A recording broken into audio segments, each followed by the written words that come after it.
지난 시간에 이어 온전한 11조를 드리는 구체적인 방법에 대해 설명드리겠습니다. 다섯 번째로 11조는 정규적인 수입이 없다 해도 드려야 합니다. 사랑의 하나님께서는 중심을 보십니다. 주신 것에 감사하며 어찌하든 11조를 드리려는 마음을 받으시죠. 공급받는 모든 것이 하나님의 은혜임을 믿고 하나님의 것, 곧 11조를 구별해 드리려는 믿음의 행함이 있어야 합니다. 여섯 번째로 11조는 반드시 한 달에 한 번 이상은 드려야 합니다. 일곱 번째로 11조는 수입에서 가장 먼저 구별하여 드려야 합니다. 부득이한 경우 나중에 드리기도 하지만 기본적으로 11조는 수입에서 가장 먼저 떼어 드려야 합니다. 여러분이 그냥 11조가 아니라 온전한 11조를 하나님이 드리라 하기 때문에 온전한 11조를 드리기 위해서 지금 여러분들에게 이렇게 조목조목 나누어서 설명을 하고 있는 거예요. 이제는 믿음으로 행하셔서 살아계신 하나님의 역사를 체험하시기를 바랍니다.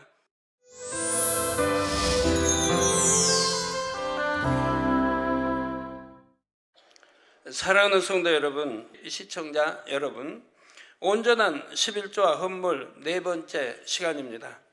이스라엘 민족의 시조 야곱은 맨몸으로 고향을 떠났지만 20년 만에 거부가 되어 금이 환영합니다.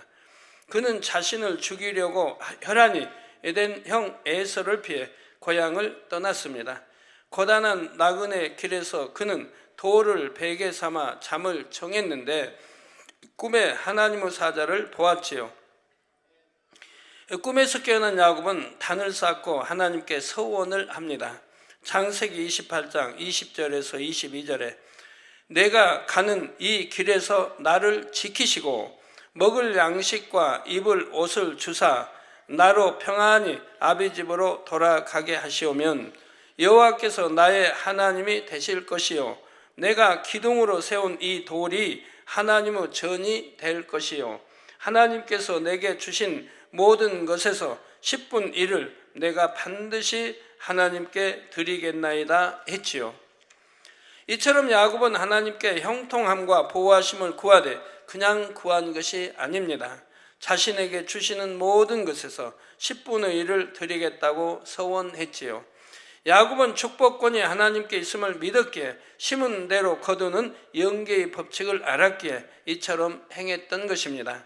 우리 성도님들 모두가 이런 지혜로운 분들이 되시기를 바랍니다. 너무나 막막한 상황에 처했다 할지라도 하나님을 인정하고 말씀을 의지할 때 문제가 해결되고 축복을 받을 수 있지요. 지난 시간에 이어 온전한 11조를 드리는 구체적인 방법에 대해 설명드리겠습니다. 야곱과 같이 놀라운 축복을 체험하는 성도님들이 다 되시기를 주님의 이름으로 축원합니다. 사랑하는 성도 여러분, 온전한 11조를 드리려면 첫째로 총 수입에서 11조를 계산해야 합니다. 둘째로 11조는 다른 예물과 구별하여 별도로 드려야 하지요. 셋째로 11조는 영의 양식을 공급받는 교회에 드려야 합니다. 넷째로 11조는 각자의 이름으로 드려야 합니다. 지난 시간에 이 네 가지 항목까지 설명해 드렸습니다. 다섯 번째로 11조는 정규적인 수입이 없다 해도 드려야 합니다. 어떤 분들은 자신은 직장이 없으므로 11조를 낼 수입이 없다고 말합니다. 그러나 11조가 없는 사람은 없습니다.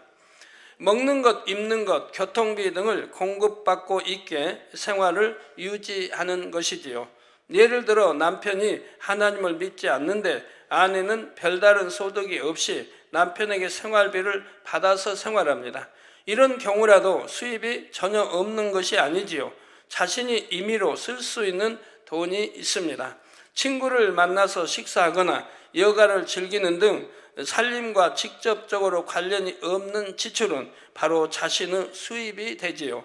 이런 분야를 수입으로 잡아서 반드시 11조를 드려야 합니다. 그런데 남편과 아내 모두 믿음이 있는 경우 남편이 수입에서 11조를 떼고 생활비를 줍니다. 이에 대해서는 아내가 별도로 11조를 또 드릴 필요는 없습니다. 이미 남편이 드렸으니까요. 가족들이 가장에게 속하여 가장의 수입으로 먹고 쓰는 것에 대해서는 가장이 한번 11조를 드리는 것으로 족하지요. 그렇지만 그 안에서도 아내가 살림과 관계없이 자기 임의로 쓸 수 있는 돈에 대해 자신의 이름으로 11조를 하는 것도 가합니다. 축복 주실 것을 믿음으로 바라보고 이렇게 행한다면 믿음대로 되는 것이죠. 어린 자녀들도 각자 자기 11조를 드려야 합니다. 어린 아이들도 부모나 친척으로부터 자기 임의로 쓸 수 있는 용돈을 받거나 친구에게 선물을 받는 등 수입이 있지요. 그런데 이때 학비나 책값, 학용품비 등 부모에게서 분명히 정해진 용도로 받는 것은 자신의 수입이 아닙니다. 만약 여기서 11조를 떼면 학비가 부족하거나 필요한 물건을 구입하지 못할 수가 있지요. 그러므로 이에 대한 11조는 떼지 않아도 됩니다. 너무 어려서 스스로 11조를 내지 못하는 어린아이들은 부모가 11조를 대신 내줘야 합니다. 아주 어린 아이들도 세뱃돈이나 용돈, 백일, 돌, 생일 선물 등 수입이 있지요. 부모가 이런 수입에 대해 아이의 이름으로 11조를 내주면 됩니다. 이는 부모의 수입이 아니라 명백한 아이의 수입이기 때문이지요.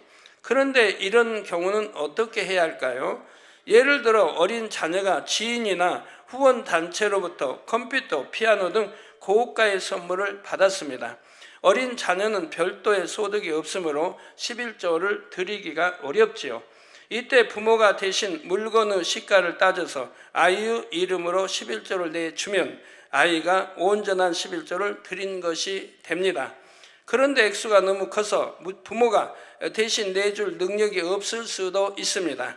또 아이는 믿음이 있는데 부모는 하나님을 믿지 않는 경우 11조를 드리기가 쉽지 않지요.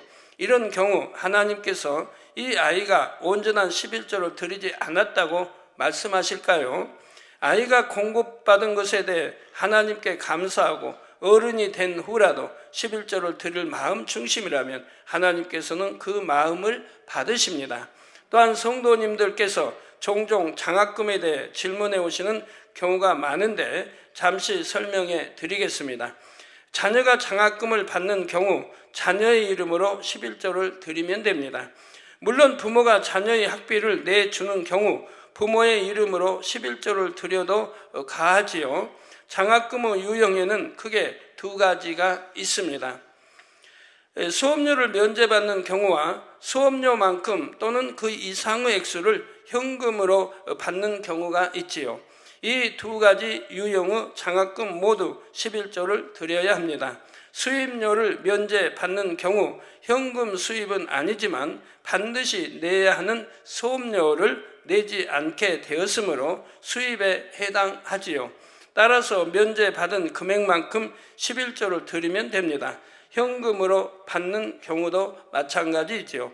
그런데 간혹 가정 형편이 어려운 학생들이 있습니다. 이런 학생들은 딱 수업료만큼만 면제받거나 수업료에 해당하는 금액만을 받으면 11조를 드리기가 쉽지 않을 수도 있지요. 그러면 어떻게 해야 할까요? 수업료를 내지 않으면 학교에 다닐 수가 없는데 그래도 11조를 떼어야 할까요? 학업을 포기할 수는 없지요. 이런 경우 나중에 드리는 것도 가합니다. 수입이 생길 때마다 모아서 11조를 드리거나 금액이 큰 경우 학생이 학업을 마친 후 취업하여 수입이 있을 때 드릴 수도 있지요. 사랑의 하나님께서는 중심을 보십니다. 이런 경우 당장 드릴 수는 없다고 해도 주신 것에 감사하며 어찌하든 11조를 드리려는 마음을 받으시죠. 아니면 부모님이 또 대신 내드리면 되는 것입니다. 또 이런 감사와 사랑과 믿음으로 간절히 구하면 하나님께서 11조를 드릴 수 있는 길을 열어주시기도 합니다. 결국 중요한 것은 믿음이죠. 공급받는 모든 것이 하나님의 은혜임을 믿고 하나님의 것, 곧 11조를 구별해 드리려는 믿음의 행함이 있어야 합니다. 그렇다고 해서 지금 드릴 수 있는데도 다음에 좀 더 여유 있을 때 드려야겠다 하고 미뤄서는 절대 안 됩니다. 어떤 경우에나 다 마찬가지죠. 하나님께서 우리 영혼을 언제 불러가실지 알 수가 없습니다. 11조는 구원과 상관이 있다 했습니다. 드릴 수 있음에도 드리지 않는다면 구원을 어떻게 확신할 수 있겠습니까? 우리가 구원은 믿음으로 받는 것입니다. 그런데 하나님이 축복해 주시겠다고 성경에 구약도 또 구약에도 많이 여러 군데 11조에 대해 말씀하고 있고 또 축복 주시겠다고 하는데도 믿지 않기 때문에 아니 드리는 거 아닙니까? 그러면 이런 말씀도 못 믿는데 성경 어느 것은 믿고 어느 것은 안 믿는다고 할 수 있습니까? 성경 말씀을 못 믿는 것이지요. 이게 믿지 않기 때문에 구원받을 수 없다고 말하는 것입니다. 축복을 주시겠다고 해도 믿지 않은데 어떤 것을 믿겠습니까? 그 만군의 여호와 하나님 명인데도 순종을 하지 않는데요. 저는 여러분들이 축복받으라고 지금 말씀을 드리는 거예요. 왜 축복 못 받는지를 지금 설명하고 있고 왜 질병이 틈타는지 왜 지킴을 못 받는지를 지금 설명하고 있고 또 구원받는 길을 가르쳐드리고 있는 거예요. 우리가 하나님을 잘 믿으면 누구나 축복받게 되어 있습니다. 축복받아야 하고요. 근데 축복받지 못하는 이유는 내가 신앙생활을 바로 하지 못하기 때문인 것이라 이 말입니다. 구원의 길을 확실히 알려주는 것이고요. 여러분 질병이 틈탄다 이런 거 마찬가지입니다. 하나님이 축복을 주시려면 돈이 새 나가지 않게 해주셔야 됩니다. 이게 병들어 병원에 가고 수술하고 약 먹고 하면 자꾸 돈이 나가지 않습니까? 이러한 것도 다 온전한 11조 드림으로 지킴을 받을 수가 있는 것이라 이 말입니다. 11조는 구원과 상관이 있다 했고요. 드릴 수 있으면 드리지 않는다면 구원을 어떻게 확신할 수 있겠습니까? 내가 믿음이 없다는 걸 증거하고 하나님 말씀을 못 믿는다는 것을 증거하기 때문에 그런 것이라 이 말입니다. 그래서 이제 초신자 믿음의 1단계나 2단계는 상관이 없다고 그랬죠. 그분들 아직 진리를 모르고 아직도 믿음이 없고 진리를 모르는 상태이기 때문에 그건 상관이 없다 이 말입니다. 그 대신 구원을 받아도 낙원이나 자르면 일천층밖에 가지 못하지 않습니까? 또한 원수마귀 사단이 송사함으로 사고나 질병 등 재앙이 임하기도 합니다. 이제 부부 이렇게 오셔서 남편 되신 분이 장사 잘 되고 있습니다. 저희한테 인사를 해요. 왜 그렇게 인사한 분이 아니에요. 저기 중국 만리장성, 중국 집안 만리장성하는 중국 부부인데 항상 보면 남편 되신 분은 얼굴에 기쁨이 없어요. 이제 가게가 너무 안 되니까 기쁨이 없는 거예요. 아내 되신 분은 충만하지만 남편 되신 분은 기쁨이 없어요. 근데 오늘 오셔서 그냥 저를 보면서 우리 장사 잘 되고 있습니다 하고 인사를 해요, 남편분이. 그 원인이 11조, 온전한 11조 설교를 듣고 부부가 상의를 한 거예요. 우리도 온전한 11조를 내보자. 부부가 상의를 한 거예요. 그리고 11조를 드렸어요. 11조를 하기로 결심했어요. 하고 그때부터 장사가 잘 된 거예요. 그때부터 장사가 잘 돼서 계속 잘 되는 거예요. 그래갖고 중국집인데 이제 하루 이제 매상이 뭐 35에서 30발, 40, 지금 45 막 올라간다고 그래요. 그래서 교회에서 중국집 하던 분에게 제가 물어봤어요. 중국집 하면 수입이 하루 매상의 수입이 몇 프로나 됩니까? 했더니 60%라고 그래요. 다는 아니겠지. 60%면 너무 많죠. 그럼 50% 잡아요. 절반이 수입이라고 해봐요. 그러면 하루에 20만 원 이상을 벌고 있는 거예요. 그러면 중국 분들인데, 그럼 중국에서는 교사 월급이 한 달에 교사 월급이 한 20만 원밖에 안 돼요. 이게 교사 월급에 한 달 월급을 하루 수입이 되고 있는 거예요. 작년에는 어려웠는데 온전한 11조 설교를 듣고 온전한 11조를 드리고 나서부터 이렇게 축복을 받아가고 있는 것이라 이 말입니다.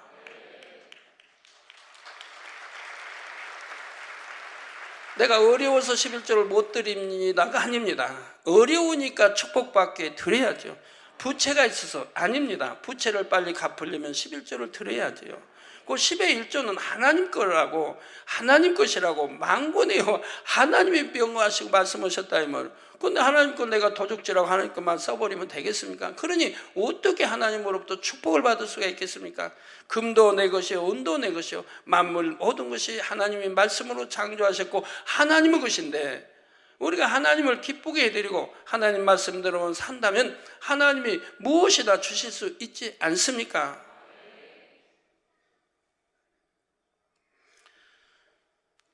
하나님께서 이처럼 차선책을 제시해 주시는 것은 그 영혼의 구원을 위해서입니다. 11조로 인해 죄의담을 쌓는 일이 결코 없도록 긍휼을 베풀어 주시는 것이지요. 하나님은 각 사람의 중심을 아십니다. 그러므로 여러분 모두는 하나님을 경외함으로 온전한 11조를 드릴 수 있기 바랍니다. 사랑하는 성도 여러분, 6번째로 11조는 반드시 한 달에 한 번 이상은 드려야 합니다. 어떤 분들은 1년에 한두 번 11조를 하기도 합니다. 그러면 온전한 11조를 드리지 못하는 경우가 생길 수 있지요. 우리는 매일매일 하나님께 많은 것을 공급받고 있습니다. 그래도 한 달 간격으로는 개수해야 빠뜨리는 것 없이 온전한 11조를 드릴 수가 있지요. 수입이 생기는 그때 드리거나 한 달에 한 번뿐 아니라 그 이상 드리는 것은 당연히 가하고 또 좋은 것이고요. 물론 예외도 있습니다. 농촌에서는 농작물을 수확해서 판매해야 수입이 들어오므로 11조를 매달 드리는 것이 쉽지 않을 수가 있습니다. 또는 과수원을 한다든가 이런 경우들이요. 또 고정적인 수입이 없고 일감이 있을 때만 몇 달 간격으로 또는 1년 단위로 수입이 있는 분들도 있습니다. 이런 경우가 아니라면 한 달에 한 번 이상은 드려야 온전히 드릴 수가 있는 것이죠.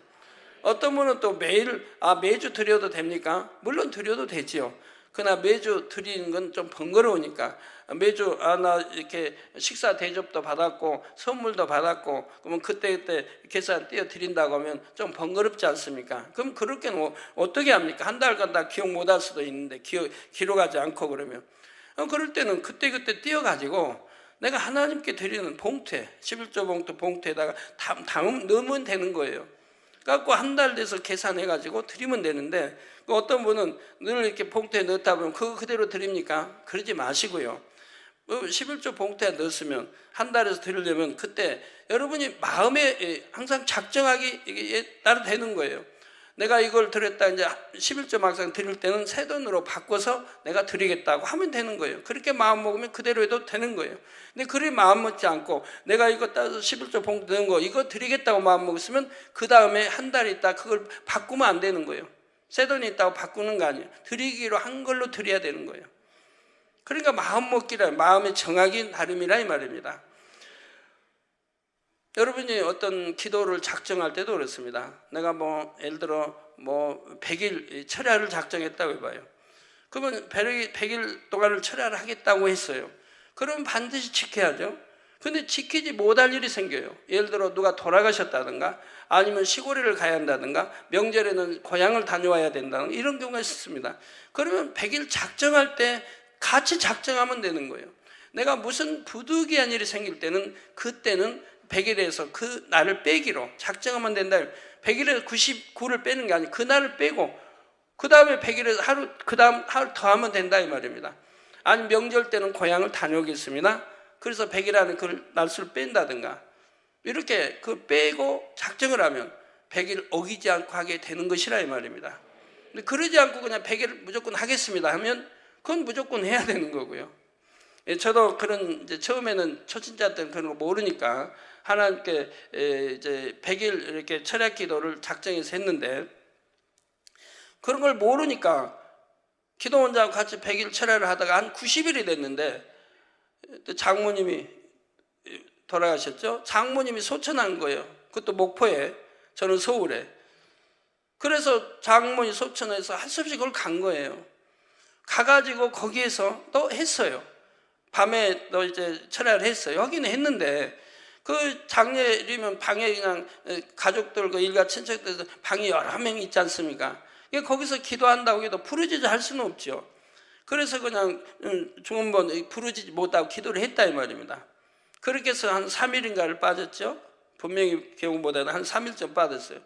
그러면 서울에 와가지고 나머지 뺀 것까지 해서 90일 하다 갔으니까 13일을 더했어요. 뺀 거 하고. 그러고도 마음이 찜찜해요. 개운치가 않아요. 그래서 다시 100일 작정하고 또 기도를 했어요. 그래서 200일 한 적이 있는데, 그래서 이제 이렇게 모르니까 그런 결과가 나오는 거예요. 만약에 알았더라면 100일 작정할 때 아버지 무슨 일이 부득이한 일이 생기면 그때는 그 시간, 그 시간은 빼고 그 대신 보태서 다음 더 플러스해서 하겠습니다. 이렇게 작정했다면 하나님께 가한 것이라 이 말입니다. 어긴 게 아니라 이 말입니다.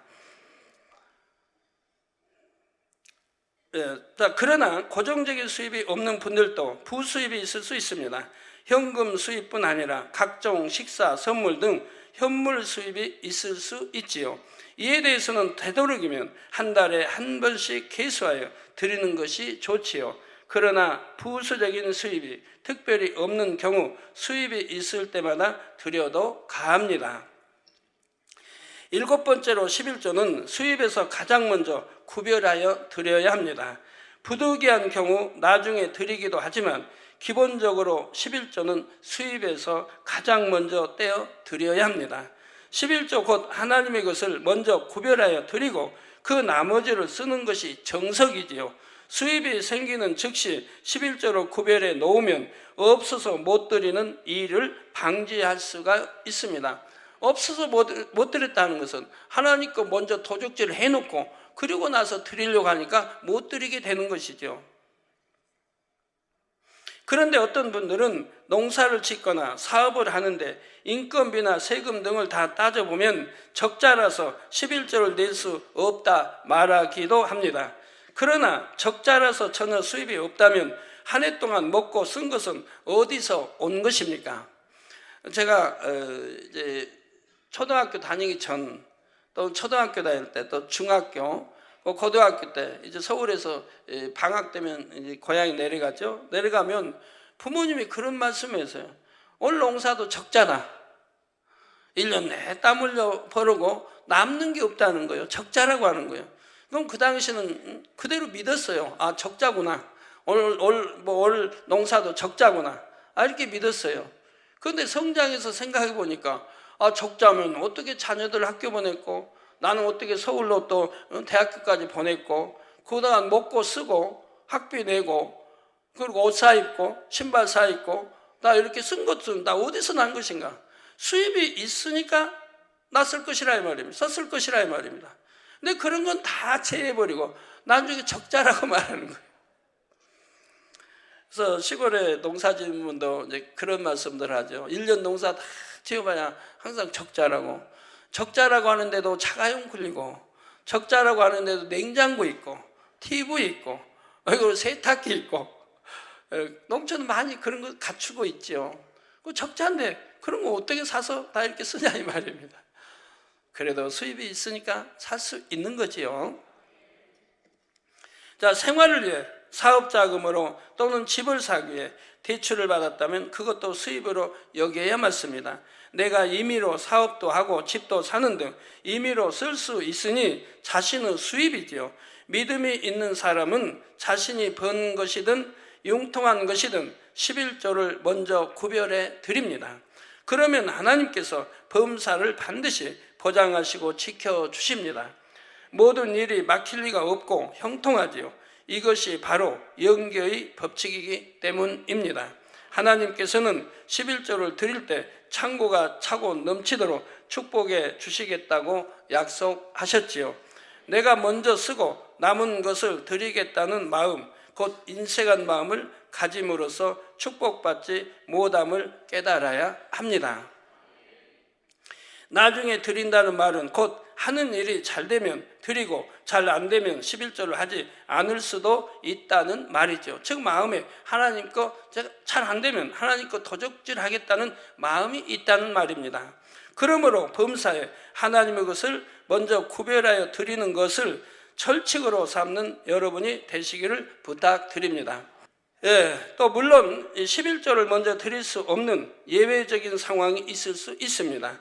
빚을 내거나 대출을 받는 경우 이런 질문을 하는 분들도 있었습니다. 집을 사기 위해 자금을 대출 받았는데 꼭 그 집값만큼밖에 대출을 받지 못했습니다.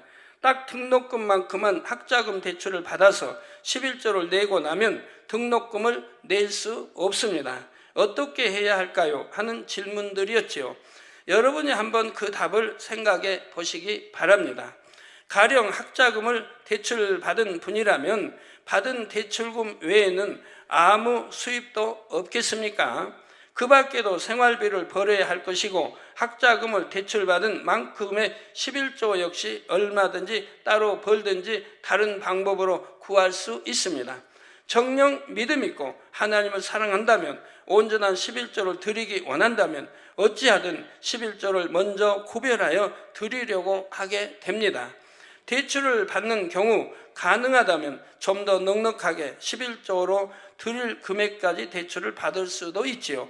그런데 넉넉하게 받고 싶어도 상황이 안 돼서 필요한 금액만 대출이 가능할 수도 있습니다. 이런 경우에는 과연 지금이 내가 계획한 바를 실행하기에 합당한 시점인가 다시 한번 생각해 보는 것이 좋습니다. 예를 들어 참으로 마음에 드는 집이 나왔습니다. 그런데 대출을 알아보니 11조를 드릴 만큼 넉넉하게 받을 수는 없습니다. 이럴 때 일단 집을 사고 다음에 여유가 생기면 11조를 드리겠다 하는 것과 조금 더 준비를 해서 11조를 드릴 여유가 있을 때 더 좋은 때에 사야겠다 하는 것과 어느 편이 하나님 앞에 더 합당한 모습입니까? 자기 욕심 가운데 서두르다 보면 자칫 형통함을 받지 못할 수가 있습니다. 11조를 가장 먼저 구별하여 드리려는 마음으로 기도하며 준비할 때 하나님께서 더 형통한 길로 인도해 주십니다. 근데 저 집은 꼭 사고 싶다. 아니면 사업 자금을 꼭 필요해야 되는데 대출을 받았다. 그런데 거기에 남는 것은 없다. 그거 한다면은 여러분이 그냥 11조를 떼지 않고 드립니다. 드리나 이제 여러분들이 수입이 있을 때 그 대출을 갚을 거 아닙니까? 그럼 그때는 11조를 떼고 드릴 거 갚아 나가지 않겠습니까? 그러면 이제 그거는 후에 11조를 드린 거지만 그때도 이렇게 11조를 드려도 가기는 합니다. 그것이 죄가 되고 그런 건 아니에요. 이해가 잘 되고 있습니까? 여러분이 그냥 11조가 아니라 온전한 11조를 하나님이 드리라 하기 때문에 온전한 11조를 드리기 위해서 지금 여러분들에게 이렇게 조목조목 나누어서 설명을 하고 있는 거예요. 저는 초신자 때에도 하나님께 건축 작정을 하면 누구보다도 많이 했습니다. 드릴 것이 풍족한 상황이 결코 아니었습니다. 오히려 부채가 있는 상황이었습니다. 그래서 빚을 내서 그 작정금을 드립니다. 이때 건축을 만약에 100만 원 작정을 했다면 100만 원에 대한 11조를 뗄 수 있게 넉넉히 빌립니다. 그래서 먼저 11조를 떼고 하나님께 건축님을 작정했던 걸 드렸지요. 11조를 반드시 드려야 함을 알고부터는 한 번도 온전하게 드리지 않은 적이 없습니다. 이렇게 빚까지 내서 11조를 드렸으니 어려워졌을까요? 아니지요. 늘 지킴받고 보호받고 보장받아 왔으며 오늘날 이처럼 축복받는 사람이 되었습니다. 전 또 11조를 계산하지 않으니까요. 항상 넉넉하게 10에 3조 또는 10에 4조 이렇게 드려왔으니까 일일이 따지고 계산하고 어제 선물 얼마 들어왔는데 얼마지 하고 해본 적이 없어요. 항상 넉넉하게 드리니까 하나님도 넉넉하게 주십니다.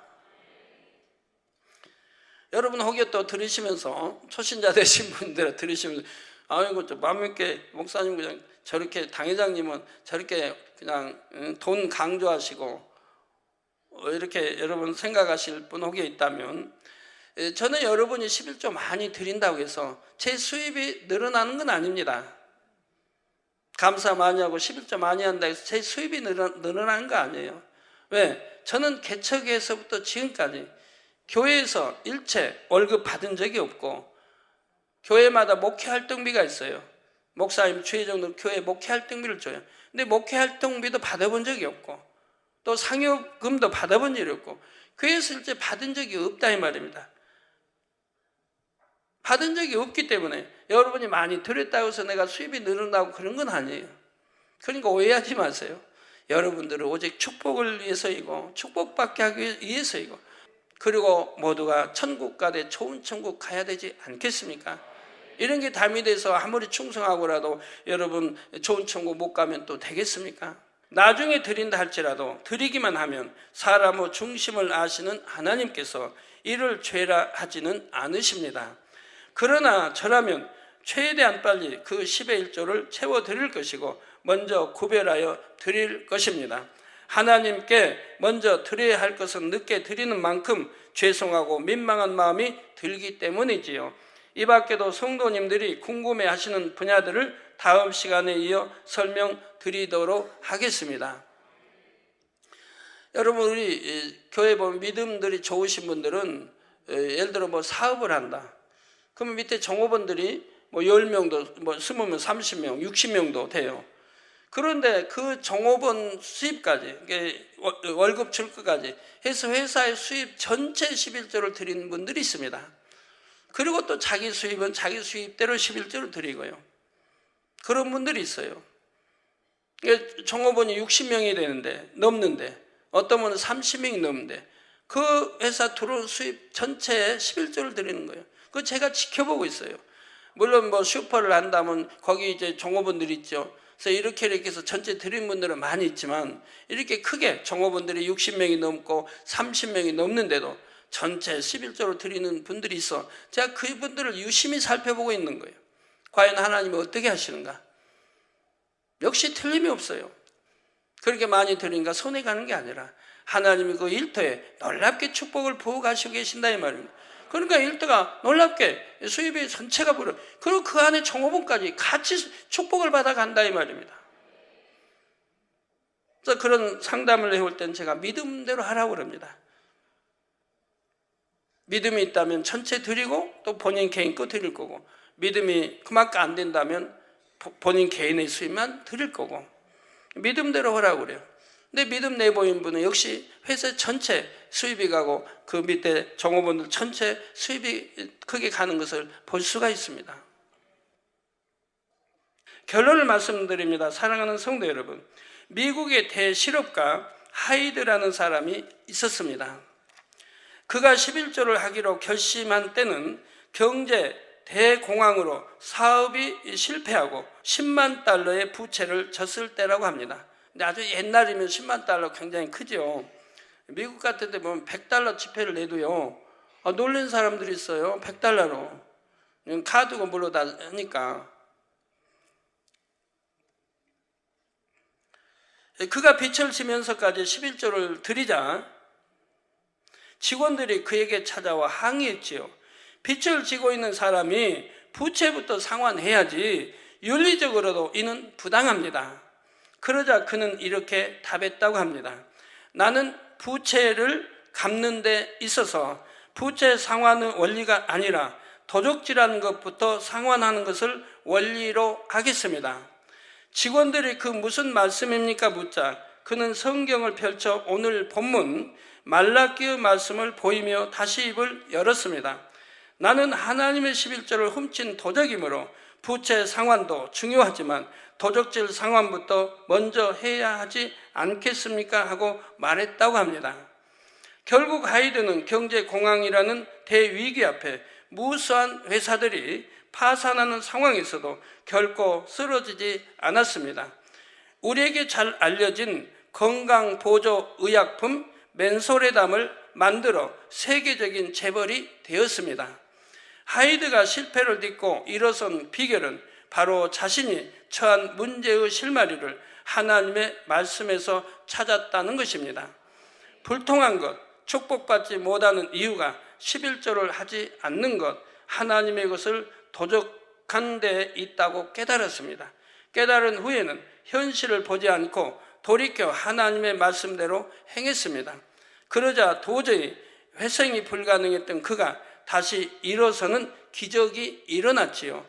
우리 성도님들은 이런 영적인 법칙을 잘 아십니다. 이제는 믿음으로 행하셔서 살아계신 하나님의 역사를 체험하시기를 바랍니다. 온전한 11조를 하나님의 창고에 드림으로 모든 문제를 해결받고 넘치는 축복을 받기를 주님의 이름으로 축원합니다.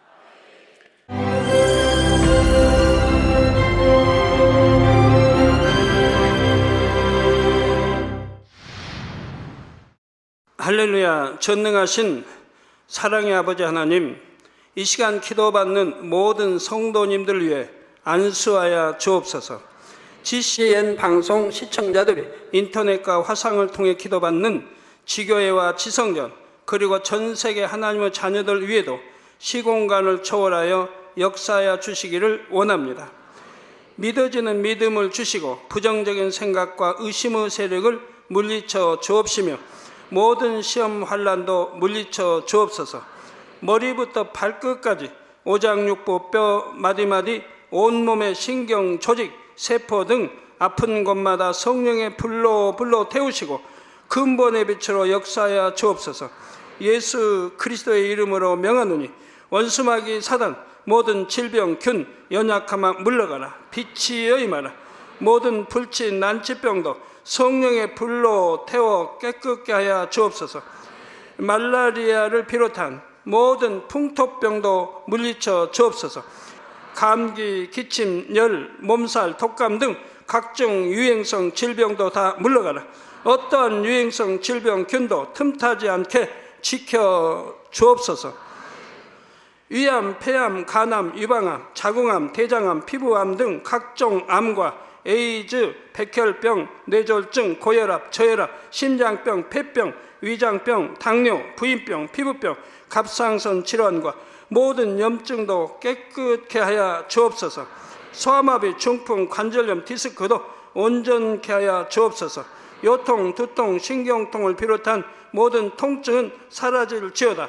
간질, 자폐증, 우울증, 조울증, 노이로제 등 모든 정신질환도 물러가라. 모든 마비된 것도 풀어지고 일어나 걷고 뛸지어다. 눈도 잘 보이게 하옵시고 귀도 잘 들리게 하여 주옵소서. 소경은 눈을 뜨고 기머거리는 들으며 벙어리는 말할지어다. 각종 사고 후유증도 깨끗게 하시고 부러진 뼈도 붙여 주옵소서. 화상 입은 것도 온전케 하옵시고 화기암 물러가라. 열도 물러가라. 아버지 흉터 나지 않게 역사해 주시기 원합니다. 마약을 비롯하여 각종 약물과 독극물 중독도 깨끗함을 입을지어다. 죽은 신경과 세포가 살아나며 죽은 자도 살아나게 하여 주옵소서. 잉태의 축복도 주시기를 원합니다. 잉태의 축복을 받으라. 예수 그리스도의 이름으로 명하노니 원수마귀 사단아 하늘 공중 곳에 잡은 악의 영들아 물러가라. 그의 사자들도 물러갈지니라. 이 땅의 악한 영, 더러운 영, 거짓되고 간사한 영, 의간질하고 미혹하는 모든 어둠들은 물러가라. 모든 흉악의 결박을 풀고 어둠아 물러가라. 빛이 임하라. 아버지 하나님, 부르짖어 기도할 수 있는 능력을 주시고 죄를 버리고 성결될 수 있는 능력을 주옵소서. 영원히 잘됨같이 범사에 잘되게 하시고 가정의 복음화도 이루어 주시기를 원합니다.